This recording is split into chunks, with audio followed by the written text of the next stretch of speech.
En 2 minutes, je vais t'expliquer les différences de réglage entre un octa-score et un octa-double score.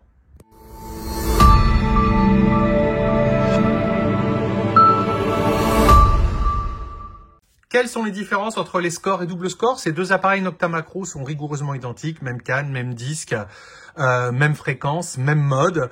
La seule différence, c'est qu'on va avoir plus de réglages sur le double score. Par contre, en performance, sur terrain propre, c'est la même chose. Alors, je vais vous montrer ça. Regardez, là, les fréquences, on a bien le M1, le M2, le M3 et le 15 kHz. Là, c'est la même chose. On a le M1, M2, M3 et 15 kHz. On a bien entendu également les mêmes modes de discrimination du fer. Vous voyez, ici, ce sont les mêmes. Voilà. Et on a 3 modes, le mode park, le mode field, le mode beach. C'est la même chose. La différence, elle va se faire, on va dire, sur l'étalement de la puissance. Regardez, la puissance, elle va jusqu'à 10, que je vous avais dit tout à l'heure. Alors que sur le score, elle va jusqu'à 5 seulement.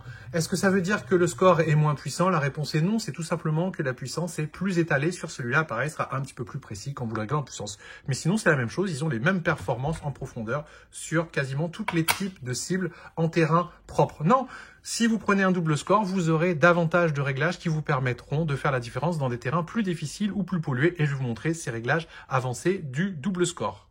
Donc déjà, sur le score, on peut régler la fréquence, le mode, la discrimination, la puissance, pas de souci. Et on a quelques réglages en plus. Là, on va avoir le volume sonore, vous voyez, il est là. Pas de problème. On a le niveau de rétroéclairage, pareil. C'est la même chose que sur le double score. Et puis, on a le Bluetooth pour pouvoir connecter un casque sans fil. Et on a surtout un truc qui est génial, c'est le ground stabilisateur. Ça vous permet de stabiliser l'appareil si jamais vous êtes dans un terrain qui produit des faux signaux. Donc, ce réglage, vous l'avez sur le score et sur le double score. Et vous avez bien entendu des réglages supplémentaires, la vibration et la LED à l'arrière. Vous pouvez voir ici la LED, si j'éteins la lumière, si on y va, vous allez voir, je vais là, et là, regardez, hop, la lampe. Voilà, c'est assez rigolo. Et là, si je mets par exemple la vibration, vous allez entendre. Donc, voilà un petit peu pour les réglages du score. Maintenant, si on va dans le double score, vous allez voir qu'on a plus de réglages. Alors, qu'est-ce qu'on a? On a une compensation manuelle ou automatique de l'effet de sol. Alors, vu que c'est des appareils multifréquences, généralement, ça se règle tout seul. Il compense très bien les faux signaux automatiquement. Mais si vous êtes un prospecteur expérimenté, le fait de pouvoir compenser l'effet de sol, automatiquement et même manuellement, ça vous permettra de gagner sur terrain propre encore en performance. Là, bien entendu, on a un réglage très intéressant.